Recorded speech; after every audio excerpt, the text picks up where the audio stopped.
муҳандис механик шуда соҳаи хизматрасонии автомобилро рушд бахшам.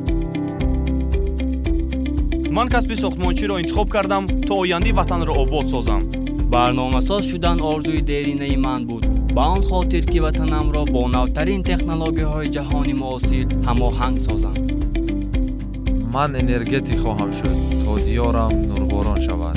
ҷаҳонро ба даври хони тоҷик даъват мекунам, чунки худ зебопарастаму касби дизайн ва мӯдро интихоб кардам. ман муҳандис технолог шуданиям то дар саноатикунонии кишварам саҳмгузор бошам.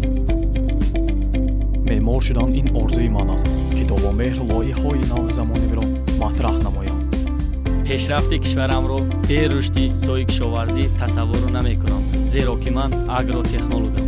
хизматрасонии бонкӣ пешрафти молияи кишвар аст. аз ин рӯ ин соҳаро ман дар оянда пеш хоҳам бурд. таъмини эҳтиёҷоти воқеии соҳаҳои гуногуни иқтисодиёти миллӣ рисолати ман аст, зеро донишҷӯи риштаи иқтисодиётам.